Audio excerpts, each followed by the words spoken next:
বর্তমান ইউনূস সরকার তারা নিরপেক্ষতা হারাচ্ছে এবং তাদের নিরপেক্ষতা হারানোর কারণে তারা দাবি করছে যে এই ইউনূস সরকার অধীনে নিরপেক্ষ নির্বাচন হবে না, তারা একটা তত্ত্বাবধায়ক সরকার চায় এবং সেই তত্ত্বাবধায়ক সরকার নিরপেক্ষ নির্বাচন করবে। আপনি এই পরিস্থিতি কিভাবে ব্যাখ্যা করছেন যে একটি গণতান্ত্রিক রূপান্তরের পথে একটা রূপান্তরের পথে বাংলাদেশ যাবার কথা, কিন্তু তার সামনে এতগুলো প্রশ্ন এসে দাঁড় হয়েছে, এটিকে কিভাবে দেখছেন? ধন্যবাদ আশরাফুল আলম খান, এবং যারা শুনছেন এবং শুনবেন তাদেরকে আগাম শুভেচ্ছা জানাচ্ছি।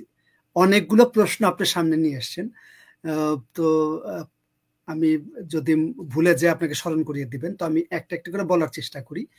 এর মধ্যে আমাদের যদি আলাপ থাকে সেটা আমরা করব। প্রথমত যে প্রশ্নটা না সবচেয়ে বেশি আলোচনা আসছে এই মুহূর্তে, যেটা নিয়ে একটা মিডিয়া পাড়া রাজনৈতিক মহল এবং সারা দেশের মানুষের মধ্যেই, কারণ বাংলাদেশের নির্বাচন আসলে বাংলাদেশ একজন একটা উৎসব। মানুষ নির্বাচন আমাদের দেশে একটা উৎসবই ছিল, কিন্তু নানা ঘটনা নানা কারণে বিগত সরকারের সময় নির্বাচনের যে উৎসবটা ছিল, নির্বাচনের যে রাজনৈতিক জায়গাটা ছিল, সেই জায়গাটা নানাভাবে বিতর্কিত, ক্ষতিগ্রস্ত বা ধ্বংসপ্রাপ্ত হয়েছে। সেখান থেকে একটা উদ্ধারের একটা ক্ষেত্র তৈরি হয়েছে আমাদের জুলাই অভ্যুত্থানের মধ্য দিয়ে। অভ্যুত্থান যখন হয়, অভ্যুত্থানের সাথে একটা নির্বাচনের সম্পর্ক থাকে, যদি না সেটা বিপ্লব হয়। বিপ্লব যদি হয় সেখানে একটা বিপ্লবী সরকার আসে। বিপ্লবী সরকারের কমিটমেন্টের জায়গা, অঙ্গীকারের জায়গা, প্রেক্ষাপটের জায়গা, পরিস্থিতির জায়গা, নীতি আদর্শ কর্মসূচিগুলো ভিন্ন থাকে, সেটা আমরা জানি। যেহেতু অভ্যুত্থানের বিষয় এবং এই অভ্যুত্থানটা একটা পূর্ব পরিকল্পিত বিষয়টা এরকমও ছিল না। 36 দিনের ঘটনার পরম্পরায় বিগত সরকার এখান থেকে পদত্যাগ করে পালিয়ে যান। সেই পরিস্থিতির মধ্যে দিয়ে একটা অন্তর্বর্তী সরকার প্রতিষ্ঠিত হয়। অন্তর্বর্তী সরকারের নিয়ে একটা দুই ধরনের বিতর্ক, এখন একটা বিতর্ক কেন্দ্র করে আর একটা বিতর্ক সামনে চলে এসে, যখন আমি দেখলাম বিএনপি সাধারণ সম্পাদক মির্জা ফখরুল ইসলাম আলমগীর বিবিসিতে একটা সাক্ষাৎকারে দিয়ে বললেন, আমি পুরো সাক্ষাৎকারটা একবার পড়লাম, বিবিসির ওয়েবসাইটে পড়লাম এবং পরে শুনলাম। আমার কাছে যেটা মনে হয়েছে, উনি যে বক্তব্যটা দিয়েছেন, আমার কাছে খুব যে কোথাও দ্বিমত বা বিতর্কিত কোনো কথা বলেছেন আমার কাছে তেমন মনে হয় না। অত্যন্ত পরিশীলিত একটা সাক্ষাৎকার, আমার কাছে শোভন সাক্ষাৎকার মনে হয়েছে। সাক্ষাৎকারের বিতর্কটা হতে পারে দুইটা পয়েন্টে, সেটা নিয়ে প্রশ্ন আমার মধ্যেও আছে। যেটা তারা বলছে যে বিএনপি যে ওরা কিংস পার্টি নিয়ে একটা বিতর্ক নিয়ে আসছে, সেটা একটা জায়গায়। আর একটা বিতর্ক হচ্ছে সুযোগ সুবিধা বা তদবির, পদ পদবি, সরকারি স্থানে নিজেদের লোক যে নিয়োগের প্রশ্নটা, এই জায়গাটা তারা একটা পয়েন্ট আউট করার চেষ্টা করছে। আমরা দেখেছি যে অন্তর্বর্তী সরকার প্রতিষ্ঠিত হবার পর যারা জামাত ইসলাম এবং বিএনপি, তারা এই সরকারের নানাভাবে নিজেদের সুযোগ সুবিধা, পদ পদে, সরকার প্রশাসনে এই জায়গাগুলো নেওয়ার চেষ্টা করেছে। রাজনৈতিক ক্ষেত্রেও, সামাজিক ক্ষেত্রেও আমরা দেখছি, ব্যবসা বাণিজ্য, বিভিন্ন ক্ষেত্রগুলো তার দখল নিয়ন্ত্রণ নেওয়ার চেষ্টা চলছে। এইটাকে একটা দিক, সেই বিষয়গুলো তারা সামনে নিয়ে আসছে। যে নিরপেক্ষতার কথায় যদি বলেন, তাহলে এই জায়গাগুলো আপনাদের লোকরা যখন প্রশাসনে যখন ক্ষমতায়ন করা হলো, তখন তো আপনারা প্রশ্ন করলেন, এটা হচ্ছে একটা প্রশ্ন। তাছাড়া অন্যান্য যে প্রশ্নগুলো দিয়েছে, যে ওনার প্রধান বিতর্কের জায়গা হচ্ছে যে একটা অবাধ সুষ্ঠু নিরপেক্ষ নির্বাচন হইতে এই অন্তর্বর্তী সরকারের কোনো বাধা নাই।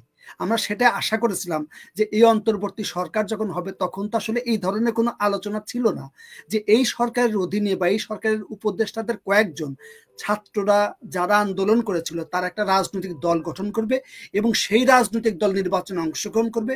সেই নির্বাচনে যারা যাবে, তারা যদি এই সরকারের অন্তর্ভুক্ত থাকে উপদেষ্টা হিসাবে, বা উপদেষ্টার বাইরে যারা আছে, তারা যে এই সরকারের প্রভাবকে তাদের নির্বাচনে, ক্যারিকেচার, ইঞ্জিনিয়ারিং কাজে লাগাবে না, ক্ষমতায়নের প্রশ্নে, ক্ষমতা যাবার প্রশ্নে বা ক্ষমতা সুবিধা নেওয়ার, নির্বাচনী সুবিধা নেওয়ার জন্য, সেই ইঙ্গিতটা তিনি করেছেন যে সেটাই যদি হয়। এবং ইউনূস সাহেব যেহেতু এই অন্তর্বর্তী সরকার প্রধান, তাদের সাথে এক ধরনের ঘনিষ্ঠতা আছে, যোগাযোগ আছে, এবং ইউনূস সরকার বলছেন সবসময় যে ছাত্ররা আমাকে অ্যাপয়েন্টমেন্ট করেছে, নিয়োগকর্তা, ক্ষমতায় বসিয়েছে। সেই কথা যিনি বারবার বলেন, কৃতজ্ঞতার সাথে মনে করেন, সেই কৃতজ্ঞতা বোধ যদি তার মধ্যে থাকে, সে দায় বোধ যদি তার মধ্যে থাকে, যে ওনাকে মনে করতে হবে যে ছাত্ররা ওনাকে ক্ষমতায় বসায় নাই, এ দেশের জনগণ তাকে ক্ষমতায় বসিয়েছে। এই আন্দোলন শুধু ছাত্রদের ছিল না, ছাত্ররা ভ্যানগার্ডের ভূমিকা পালন করেছে, সাথে শ্রমিক ছিল, হকার ছিল, বেকার ছিল, যুবক ছিল, সাধারণ মানুষ ছিল, প্রত্যেকটা রাজনৈতিক দলের নেতা কর্মীরা সেখানে অংশগ্রহণ করেছে, ডান বাম সবাই। তাহলে ইউনূস সাহেবকে পরিষ্কার করে বলতে হবে যে আমি শুধু ছাত্রদের প্রতি দায়বদ্ধ না। আপনি হিসাব করে দেখেন যে এই অভ্যুত্থানে এখনো পর্যন্ত যাদেরকে ঘোষিত নিহতের তালিকায় দেখা গেছে তাদের মধ্যে কতজন ছাত্র আর কতজন সাধারণ জনতা। এটা দেখলে কি বুঝতে পারা যায় না যে জনতার অংশগ্রহণ কি পরিমাণ বেশি ছিল, এমনকি সাংবাদিকদের অংশ ছিল, সেই সঙ্গে তাদের অংশ ছিল। এই বিষয়গুলো এই সরকারকে পরিষ্কার করতে হবে। এটা নিয়ে যে বিতর্কটা সৃষ্টি হয়েছে, আমি মনে করি উনি একজন নির্বাচনী একটা প্রধান রাজনৈতিক দলের প্রধান হিসেবে উনি যে কথাটা বলেছেন, উদ্বেগের কথা বলেছেন। উনি বলছেন না যে এখনই সেটা করতে হবে, এটা যদি হয় তাহলে সেটা করতে হবে। সেই জিনিসটা সরকারকে পরিষ্কার করতে হবে যে না, নির্বাচন যদি হয়, নির্বাচন হলে একটা অবাধ সুষ্ঠু নিরপেক্ষ নির্বাচন করার যোগ্যতা এবং সামর্থ্য এবং নিরপেক্ষতা তারা প্রমাণ করতে পারবে, এটা তাদেরকে প্রমাণ করতে হবে এবং সেটা তাদের চরিত্র এবং আচরণদের সাথে পরিষ্কার করতে হবে। প্রাথমিকভাবে হচ্ছে এটা বলছি। কিন্তু টরিক ভাই, মানে আপনি কি মনে করেন যে এই সরকারের প্রতি রাজনৈতিক দলগুলোর আস্থা দিনে দিনে কমে যাচ্ছে, বা যে একটি জাতীয় ঐক্যমত্যের একটি আবহাওয়া আমরা দেখেছিলাম যে এই সরকারের সহযোগিতা করবে দলগুলো, সেই জায়গায় কোনো সংকট দেখছেন কিনা? আমরা দেখছি যে অনেকগুলো ইস্যুতে যেখানে ছাত্ররা রাষ্ট্রপতিকে অপসারণ করতে চাইলো, সংবিধান পরিবর্তন করতে চাইলো, তারপরে একটি জুলাইয়ের যে অভিন্ন একটি ঘোষণা তারা দিতে চাইলো, সেক্ষেত্রে আসলে রাজনৈতিক দলগুলো বিশেষত বিএনপি একমত হয়নি বা বিএনপিকে তারা এক জায়গায় আনতে পারেনি। তো এই যে পরিস্থিতি, সেটি আর কি সামনের দিনে এক ধরনের অনৈক্য বা এক ধরনের রাজনীতিতে নিজেদের মধ্যে এক ধরনের দ্বন্দ্ব সংঘাতময় পরিস্থিতি তৈরি করবে কিনা? আমরা দেখছি যে বিএনপির বেশ সমালোচনা করছে কিন্তু ছাত্ররা, অর্থাৎ বৈষম্যবিরোধী ছাত্র, তারা এখন মুজিববাদের নিপাত যাক, পাশাপাশি তারা জিয়াবাদের নিপাত যাক, এই যে জিয়াবাদের যে ধারণাটি তারা নিয়ে এসে বিএনপিকে মেলাইন করবার এক ধরনের প্রচেষ্টা হাতে নিয়েছে বলে বিএনপি মনে করছে, এটিকে আপনি কিভাবে দেখছেন? প্রথমত ওই সাক্ষাৎকারের সবচেয়ে স্পর্শকাতর বিষয়টাকে একটু বলি, যেটা হচ্ছে ১/১১ প্রশ্নটাকে সামনে নিয়ে আসছে।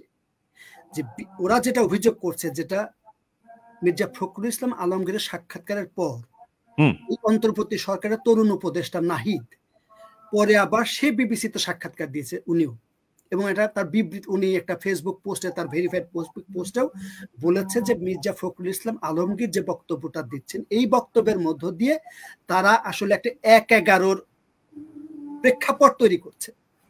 ১/১১ একটা প্রেক্ষাপট, তার মানে ১/১১ সময় যে একটা সরকার তৈরি হয়েছিল, সেই সরকার যদি আবার আসে, সেই সরকার এখন যে পরিস্থিতি সেটা থাকবে না। এখন তিনি যদি এই কথা বলেন, ১/১১কে বিএনপি মনে করে যে ১/১১ দ্বারা তারা সবচেয়ে বেশি ক্ষতিগ্রস্ত হচ্ছে। এখন যদি কেউ প্রশ্ন করেন যে সিরাজউদ্দৌলা কি আবার পলাশির প্রান্তরের আকাঙ্ক্ষা করবেন, আমার মনে হয় না সেটা সম্ভব। উনি যে কথাটা বলছেন, উনি কিসের ভিত্তিতে, কোন প্রেক্ষাপটে কথাটা বলছেন, উনি ইঙ্গিত করছেন যে এই কথা বলার মধ্য দিয়ে আসলে ১/১১ একটা প্রেক্ষাপট করে এই সরকারটা সরিয়ে দিয়ে আর নতুন একটা সরকারের অধীনে এটার সাথে আরেকটা বিষয় সে যুক্ত করেছে যে আওয়ামী লীগের সাথে তাদের বক্তব্যের একটা মিল খুঁজে পাচ্ছে। এটা কেন বলছে? ওখানে দেখলাম যে আরাফাত আওয়ামী লীগের পক্ষ সম্পাদক মন্ত্রী, সে বলছে যে বর্তমান ইউনূস সরকার তারা নিরপেক্ষতা হারাচ্ছে এবং তাদের নিরপেক্ষতা হারানোর কারণে তারা দাবি করছে যে এই ইউনূস সরকার অধীনে নিরপেক্ষ নির্বাচন হবে না, তারা একটা তত্ত্বাবধায়ক সরকার চায় এবং সেই তত্ত্বাবধায়ক সরকার নিরপেক্ষ নির্বাচন করবে। এই জায়গার সাথে বিএনপির মির্জা ফখরুল ইসলাম আলমগীরের বক্তব্যটা তারা সমীকরণ করেছে, তারা রিলেট করেছে। এটা হচ্ছে ১ নম্বর প্রশ্ন। আর আপনি যদি বলেন যে বর্তমান সরকার তাদের গ্রহণযোগ্যতা বা জাতীয় ঐক্যের প্রশ্নটা যে তৈরি হয়েছে, জাতীয় ঐক্যের প্রেক্ষাপট বাংলাদেশে তৈরি হয়েছে, এই গণঅভ্যুত্থানটা হয়েছে, এটা তো জাতীয় ঐক্যেরই প্রতিফলন। কিন্তু সেই জাতীয় ঐক্যের একটা সম্ভাবনা যেভাবে তৈরি হয়েছিল, সেই সম্ভাবনাকে অন্তর্বর্তী সরকার যেভাবে কাজে লাগানোর কথা, সেটা তারা কাজে লাগাতে, আমি মনে করবো যে যথাযথভাবে কাজে লাগাতে পারেনি, ব্যর্থ হয়েছে। এটা তো সত্য যে আমি দেখলাম এবং সাধারণ মানুষের মধ্যে ইউনূস সরকার যখন আসে, আমি ব্যক্তিগতভাবে এবং আমি জানি আমাদের পরিচিত সবাই সাধারণ মানুষের মধ্যে ব্যাপক একটা উচ্ছ্বাস, একটা উদ্দীপনা তৈরি হয়েছিল।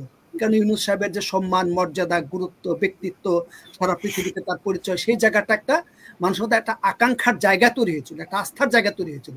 কিন্তু তিনি ক্ষমতাসীন হবার পর যে জাতীয় ঐক্যের পরিস্থিতি বা প্রেক্ষাপটটা তৈরি হয়েছিল এই রাজনৈতিক দলগুলো এবং অন্তর্বর্তী সরকার, সেই প্রেক্ষাপটটাকে তারা কাজে লাগাতে পারে নাই। সেটাকে যেভাবে জাতীয় ঐক্য সৃষ্টির মাধ্যমে একটা জাতীয় আবহ তৈরি করা দরকার, সেটা দিন দিন ক্ষতিগ্রস্ত হচ্ছে, এবং ক্ষতিগ্রস্ত এমন পর্যায়ে চলে গেছে যে কেউ কাউকে বিশ্বাসের জায়গায়, আস্থার জায়গায় নিতে পারছে না। বিএনপি ভার্সেস ওই যে নতুন ছাত্র সংগঠন বা কিংস প্রক্রিয়াধীন কিংস পার্টি, অন্তর্বর্তী সরকার, আওয়ামী লীগ এখানে নাই, তারপরে আওয়ামী লীগ তারা বিভিন্নভাবে কথাবার্তা বলছে, জামাত ইসলাম সে তার রাজনৈতিক ভোট এই বিষয়গুলো নিয়ে আসছে। একটা বিএনপির পক্ষ থেকে যদি নির্বাচনের কথা বলা হয়, তারা বলেছে যে আমরা নির্বাচন জুলাই আগস্টের দিকে চাই, নির্বাচনের জন্য 3 মাস সময় যথেষ্ট। এই সরকার বলছে 3 মাস সময় হবে না।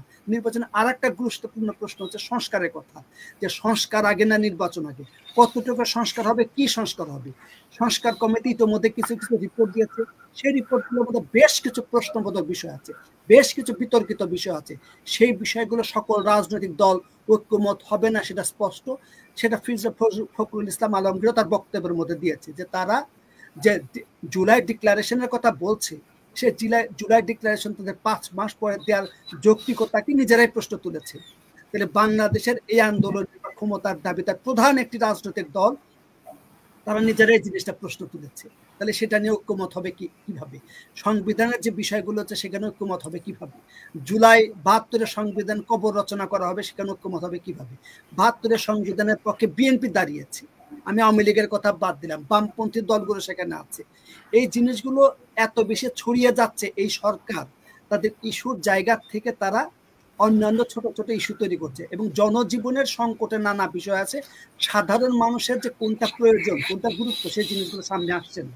সেটা না আসার কারণে রাজনৈতিক দলগুলো পক্ষ বিপক্ষ তৈরি হয়েছে, যে কার অধীনে সুষ্ঠু নির্বাচন হবে, কবে নির্বাচন হবে, কিভাবে নির্বাচন হবে, সংস্কারগুলো কাদের সংস্কার করতে, তো আবার একটা নির্বাচিত সরকার দরকার। নির্বাচন ছাড়া তো সেই সংস্কার করার কোনো প্রক্রিয়া নাই। এর মধ্যে আবার কেউ কেউ বলছে জনপরিষদের কথা, তারা সংবিধান সংশোধন করবে, নতুন সংবিধান লিখবে। এক একজনের এক এক ধরনের এজেন্ডা এসে আসলে জাতীয় যে এজেন্ডা, বাংলাদেশের মানুষের যে আকাঙ্ক্ষা, সে বাংলাদেশের মানুষের আকাঙ্ক্ষাকে ধারণ করবার মতো কোনটা মানুষের আকাঙ্ক্ষা, কোনটা জনজীবনের সংকট, কোনটা নানা ধরনের বিষয়, প্রদেশ তৈরির কথা বলছে। আমি দেখলাম নির্বাচন কমিশন যে সংস্কার করলো, ওরা এভাবে যে নির্বাচনের কথা বলছে, ইউনিয়ন পরিষদ আর একটা বিতর্ক তৈরি করেছে নানা পর্যায়ে।